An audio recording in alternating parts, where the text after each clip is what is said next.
નમસ્તે વિદ્યાર્થી મિત્રો, ધોરણ 9 માં કાલે વિજ્ઞાનનું પેપર હતું. એમાં જે મોસ્ટ ઇમ્પોર્ટન્ટ ક્વેશ્ચન મેં કીધા હતા એનામાંથી જ પૂછાયું હતું. કાલે તમારે કયું પેપર છે? ગુજરાતીનું પેપર છે. તો એક વિડીયો ઓલરેડી આપણે અપલોડ કરી દીધો છે, જેમાં આપણે સરસ મજાનું વ્યાકરણ સમજાવ્યું છે. એનામાંથી જ પૂછાશે. આજે આપણે જોવાના છે વિદ્યાર્થી મિત્રો વિભાગ એ અને વિભાગ બી. એના મોસ્ટ ઇમ્પોર્ટન્ટ ક્વેશ્ચન હું તમારી સાથે શેર કરીશ, તો વિડીયોને અંત સુધી જરૂર જોજો. અહીંયા તમે જોઈ શકો છો વિદ્યાર્થી મિત્રો, નીચેના જોડકાઓ યોગ્ય રીતે જોડો. તમારી દરેક સ્કૂલમાં પેપર અલગ આવશે વિદ્યાર્થી મિત્રો. તો અહીંયા તમે જોઈ શકો છો 1, 2, 3 અને 4 અને 5. આ 5 જોડકા છે વિદ્યાર્થી મિત્રો, આનામાંથી જ આવશે. તમે સ્ક્રીનશોટ લઈ લેજો વિદ્યાર્થી મિત્રો, અને તમને યાદ પણ રહી જશે. બરાબર. પહેલાનો જવાબ શું આવશે? બોરો. તો એમાં આવશે વિદ્યાર્થી મિત્રો લોક વાર્તા. સખી માણકડી, એમાં આવશે કાકા સાહેબ કારેલકર. વાડી પરના વહાલા, એમાં આવશે ઇસ્માઇલભાઈ નાગોરી. અને સમાજ સમર્પિત શ્રેષ્ઠી, એમાં જવાબ આવશે વિદ્યાર્થી મિત્રો રેખાચિત્ર. ગદ્ય વિભાગ અને પદ્ય વિભાગના 2-3 વાક્યના મુદ્દા સવિસ્તર, એના પણ મોસ્ટ ઇમ્પોર્ટન્ટ ક્વેશ્ચન હું તમારી સાથે શેર કરીશ. તો વિડીયોને અંત સુધી જોજો, તમને 100% ફાયદો થશે. બરાબર. ચલો, એના પછી છે વિદ્યાર્થી મિત્રો કુદરતી. તો એમાં લાભ શંકર ઠાકર આવશે. સખી માણકડીમાં આવશે વિદ્યાર્થી મિત્રો કાકા સાહેબ કાલેલકર, ઉપર આવી ગયું હતું. વાડી પરના વહાલા, એ છે લલિત નિબંધ. અને છાલ છોતરા અને ગોટલા, એ છે વિદ્યાર્થી મિત્રો હાસ્ય નિબંધ. એનો સાહિત્ય પ્રકાર છે. એના પછી વિદ્યાર્થી મિત્રો ગોપાલ બાપા, મનુભાઈ પંચોરી. લોહીની સગાઈ, એમાં વિદ્યાર્થી મિત્રો પેન્ટિંગ મિસ્ટેક છે, નવલિકા આવશે. કુદરતીમાં આવશે એકાંકી. અને છાલ છોતરા ગોટલા, એમાં આવશે વિદ્યાર્થી મિત્રો બકુલ ત્રિપાઠી. એના પછી ચોરી અને પ્રાયશ્ચિત, ગાંધીજી વાળું ચેપ્ટર છે. એક ક્વેશ્ચન 100% પૂછાશે. આત્મકથાખંડ, ગોપાલ બાપાનું પાત્રા લેખન પણ પૂછાઈ શકે છે. નવલકથાખંડ, લોહીની સગાઈ, એમાં આવશે ઈશ્વર પેટલીકર. અને ભારતીય સંસ્કૃતિની સિદ્ધિ, વિનોબા ભાવે. પંગુમ લગયતી ગિરિમ, રેખાચિત્ર છે. કુદરતી એકાંકી છે. વાડી પરના વહાલા, ઇસ્માઇલભાઈ નાગોરી. અને બોરો, એમાં આવશે વિદ્યાર્થી મિત્રો ઝવેરચંદ મેઘાણી. તો આ 5 જોડકા છે તમારી પરીક્ષામાં, આનામાંથી જ આવશે. બરાબર. એના પછી અહીંયા તમે જોઈ શકો છો એક વાક્યમાં ઉત્તર લખો. તો એમાં વિદ્યાર્થી મિત્રો આપણી પાસે 20 જ છે. તો એના કરતા આઈએમપી ક્વેશ્ચન આમાં નથી જોવાના, કારણ કે આનામાંથી જે કંઈ પણ તમારી પરીક્ષામાં પૂછાશે 1-2 લાઈનના છે, તો તમને સરસ રીતના આવડી જશે. બરાબર. અહીંયા વિદ્યાર્થી મિત્રો મેં ખાલી જવાબ જ લખેલા છે.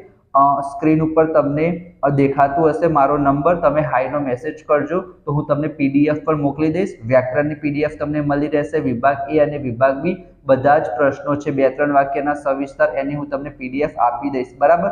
વિડીયોને અંત સુધી જોજો, જેથી તમને આઈડિયા આવશે કે કયા મોસ્ટ ઇમ્પોર્ટન્ટ ક્વેશ્ચન છે તમારે સરસ મજાના કરવાના છે. એક વાક્યમાં ઉત્તર, તમારી પાસે સ્વાધ્યાયપત્ર હશે તો એમાં તમને સવાલ મળી જશે. અહીંયા જવાબ લખેલા છે. તો સત્યના પ્રયોગો, માંડલ ભગત. બરાબર. આ બધા એના શું છે? આન્સર છે. બરાબર. હું નથી બોલતો, તમને આઈડિયા આવી જશે વિદ્યાર્થી મિત્રો. બરાબર. તમે સ્ક્રીનશોટ લઈ લેજો, અથવા તો મેં તમને કીધું છે હું PDF પણ શેર કરી દઈશ. બરાબર. એના પછી આપણે જોવા જઈએ વિદ્યાર્થી મિત્રો, અહીંયા તમે સરસ રીતના જોઈ શકો છો. અહીંયા આ છે 93 પેજ, 93 પેજોની આપણી પાસે PDF છે. વિભાગ એ અને વિભાગ બી ના બધા ક્વેશ્ચન આવી જશે. અહીંયા જો કે એક વાક્યમાં ઉત્તર છે ગદ્ય વિભાગ પદ્ય વિભાગ બંનેના, કે નરસિંહ મહેતાનો જન્મ ક્યાં થયો હતો? તો ભાવનગર પાસેના તળાજામાં થયો હતો. ફરીથી એક વખત હું કહી દઉં છું વિદ્યાર્થી મિત્રો, જે એક વાક્યના છે એ તમે બધા જ કરી દેજો. સવિસ્તારમાં હું તમને ઇમ્પોર્ટન્ટ ક્વેશ્ચન આપું છું, કારણ કે તમારી સ્કૂલમાં, દરેક સ્કૂલમાં ભલે 22નું સ્વાધ્યાયપત્ર છે, પણ પેપર કેવું આવશે? અલગ અલગ આવશે. બરાબર. ચલો, એના પછી પ્રેમાનંદને કવિ શિરોમણીનું બિરુદ પ્રાપ્ત થયેલું હતું.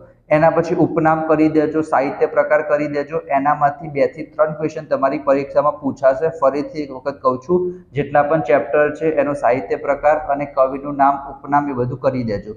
અહીંયા ઉપનામ શું છે? સુંદરમ છે. એના પછી કાવ્યકૃતિ કઈ છે? ગીત છે. એના પછી ધ્રુવ પંક્તિ શું છે? ઓછવ મારે આંગણે. મરજીવિયા કાવ્યના કવિ પૂજાલાલ. રસ્તો કરી જવાના, એ ગઝલ છે. એના પછી ગોદમાતની ક્યાં ઉર્મી કાવ્ય છે. મારા સપનામાં આવ્યા હરી, એ પણ ઉર્મી ગીત છે. પપ્પા હવે ફોન મૂકું, એ ગીત પ્રકારની કાવ્ય રચના છે. હાઈકુ જાપાન દેશનો પ્રકાર છે, આ પૂછાઈ શકે છે. મુક્તકનો અર્થ મોતી થાય છે. લોક સાહિત્યનું સૌથી વિશેષ પ્રચલિત કાવ્ય સ્વરૂપ દુહા, એ પૂછાઈ શકે છે. ગોદમાતની ક્યાં, એમાં ચંદ્રકાંત શેઠ છે. હરિ ગોપીને બાવરી શબ્દથી સંબોધન કરે છે, એ તમારી પરીક્ષામાં પૂછાઈ શકે છે. કવિ ઘાયલ સ્વયંને પ્રકાશ માને છે. સોનેટમાં સામાન્ય રીતે 14 પંક્તિઓ હોય છે. પુત્ર વધુનું સ્વાગત કવિ મકરંદ દવે, એમાં આવશે કાવ્યના કવિ. એના પછી સામ્રાજ્ય બોલ્યા સુદામા ચરિતમાંથીનો આખ્યાનનો અંશ છે. અને 20મું છે વિદ્યાર્થી મિત્રો કામ કરે એ જીતે, કાવ્યના કવિ છે નાથાલાલ દવે. બરાબર 20 જ આપેલા છે, તો તમે સરસ મજાના 20 કરી દેજો. બરાબર એમાં આઈએમપી ના જોતા બધા જ ક્વેશ્ચન કરી દેજો, કારણ કે તમારી પરીક્ષામાં પૂછાઈ શકે છે. બધામાં ઉર્મી કાવ્ય, સાહિત્ય પ્રકાર, કવિનું નામ ને એ બધી વસ્તુ છે. એના પછી કાવ્ય પંક્તિ અહીંયા તમે જોઈ શકો છો, સ્ક્રીનશોટ તમે લઈ લેજો. પીડીએફ પણ હું શેર કરી દઈશ. 2-3 લાઈનની છે. બરાબર અલગ અલગ પૂછાઈ શકે છે. અહીંયા 3 છે અને બીજી 2 આપેલી છે, ટોટલ 5 છે. એમાં મને લાગે છે કે જો અહીંયા તો 2-2 લાઈનની છે તો પૂછવાના ચાન્સીસ ઓછા છે. પહેલી બીજી પૂછાઈ શકે છે. આંધણ મેલ્યાતા કરવા કંસાર, એમાં ઓરી દીધો મેં સંસાર, હરી બોલ્યા અરે બાવરી. એના પછી જે સમુદ્ર ભણી ઉપડ્યા કમરને કરી રંગથી. બરાબર હું વાંચીશ તો ટાઈમ જશે. બરાબર પણ કાલે તમારું પેપર છે, તો તમે મારો ઉદ્દેશ છે કે તમને જવાબ હું આપી દઉં, અમુક ઇમ્પોર્ટન્ટ ક્વેશ્ચન કહી દઉં. બરાબર રસ્તો નહીં જડે તો રસ્તો કરી જવાના, થોડા અમે મૂંઝાઈ મનમાં મરી જવાના. એના પછી 4થું અને 5મું પણ તમે જોઈ શકો છો. હવે છે અહીંયા વિદ્યાર્થી મિત્રો સવિસ્તાર ઉત્તર, એના મોસ્ટ ઇમ્પોર્ટન્ટ ક્વેશ્ચન હું તમારી સાથે શેર કરીશ. બરાબર તો વિડીયોને જોતા રહેજો. બરાબર અમુક ક્વેશ્ચન કેવા હશે તમે એક વખત વાંચી લેજો, કારણ કે પેપર અલગ અલગ આવશે બધી સ્કૂલોમાં, અને આપણી પાસે અસાઇનમેન્ટ છે. ઘણી બધી સ્કૂલોમાં તો વિદ્યાર્થી મિત્રો એ લોકોને એસાઇનમેન્ટ નથી હોતું, એ લોકોને આખી બુક કરવાની હોય છે. તો તમારી પાસે તો એટલો સારો ચાન્સીસ છે કે તમને સ્વાધ્યાયપત્ર આપેલું છે તો એનામાંથી જ કરવાનું છે. તો એટલીસ્ટ બધા ક્વેશ્ચન એક વખત વાંચી લેશો તો પણ તમે એક્ઝામમાં કંઈક ને કંઈક લખી શકશો. બરાબર એના સિવાય તમારે જો સમજવું જ હોય તો તમારે શું કરવાનું છે, મેં પ્લેલિસ્ટ બનાવેલી છે વિદ્યાર્થી મિત્રો. એ પ્લેલિસ્ટમાં આ બધા જ ક્વેશ્ચન મેં સરસ રીતના સમજાયેલા છે. 5-5, 10-10 મિનિટના વિડીયો હશે, 10 વિડીયો છે, એ તમે જોઈ લો તો પણ તમારા ખૂબ જ સરસ માર્ક્સ આવી જશે વિદ્યાર્થી મિત્રો. બરાબર ચલો તો ચોરી અને પ્રાયશ્ચિત પાઠના આધારે ગાંધીજીના ગુણોનું વર્ણન કરો. તમારી પરીક્ષામાં આ ક્વેશ્ચન પૂછવાના સૌથી વધારે ચાન્સીસ છે, તો કરી દેજો. એના પછી ગોપાળ બાપાનું પાત્રા લેખન એક વખત વાંચી લેજો. બરાબર એના પછી અમૃત કાકીનું સમગ્ર માતૃત્વ મંગુ પર અભિષેક કરતું હતું, તો આ પણ ઇમ્પોર્ટન્ટ ક્વેશ્ચન છે. એના પછી છાલ છોતરાવાળો નહીં પૂછાય. એના પછી ભારતીય સંસ્કૃતિની સિદ્ધિ પાઠને આધારે ભારતીય સંસ્કૃતિની વિશેષતાઓ લખો. આ પણ મોસ્ટ ઇમ્પોર્ટન્ટ ક્વેશ્ચન છે. બરાબર તમારી પરીક્ષામાં કાલે જોવા મળી શકે છે.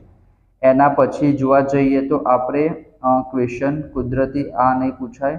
એના પછી આ ક્વેશ્ચન ઇમ્પોર્ટન્ટ છે, અરુણિમા વાળું એક ક્વેશ્ચન તમારી પરીક્ષામાં આવશે કે પર્વતારોહણ વખતે અરુણિમાને કઈ કઈ મુશ્કેલીઓ પડી હતી. તમે એક વખત વાંચી લેશો તો પણ તમને આવડી જશે.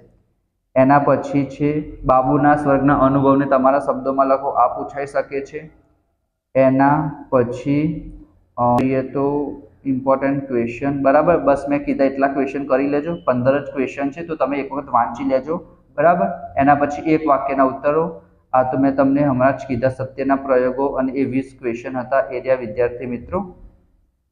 એ જ છે આઈ થિંક સત્યના પ્રયોગો અને એરિયા ક્વેશ્ચન.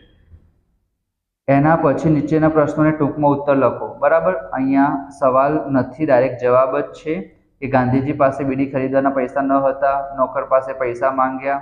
બરાબર એ તમને આવડી જશે. ઇમ્પોર્ટન્ટ ક્વેશ્ચન હું તમને કહી દઉં તો અહીંયા ક્વેશ્ચન પૂછાઈ શકે છે સિંગોરા નદીના. અહીંયા ક્વેશ્ચન એકચ્યુઅલી લખ્યા નથી, ખાલી જવાબ જ છે. બરાબર આમાં ટોટલ કેટલા ક્વેશ્ચન આપેલા છે આપણને 13 ક્વેશ્ચન તમે કરી દેજો. એના પછી એક આ નાનજીભાઈ વાળો ક્વેશ્ચન કરી દેજો. 5 સિદ્ધાંત એમને અપનાયા હતા જેને પંચશીલ સિદ્ધાંતો કહે છે. એના પછી આ છત્રી વાળો ક્વેશ્ચન કરી દેજો. એના પછી બરાબર આ ક્વેશ્ચન હતા. એના પછી અહીંથી 2-3 વાક્યના ઉત્તર છે વિદ્યાર્થી મિત્રો, એ પણ બહુ જ નાના નાના છે. આગને કોણ ઠારવી શકે છે, આ બધા ક્વેશ્ચન મેં સરસ રીતના સમજાયેલા છે વિદ્યાર્થી મિત્રો. આઈ થિંક તમે ગુજરાતીના પેપરમાં ઇમ્પોર્ટન્ટ ક્વેશ્ચન ઉપર વિશ્વાસ ના રાખજો. વિજ્ઞાનમાં તો મેં તમને કીધા હતા, ગુજરાતીમાં તો બધામાં 15-15, 20-20 પ્રશ્નો છે. તો મારા બધા જ વિડીયો તમે જોઈ લેશો પ્લેલિસ્ટના, તો પણ તમને સરસ રીતના આવડી જશે વિદ્યાર્થી મિત્રો. બરાબર એક વખત તમારે ખાલી જરૂર છે.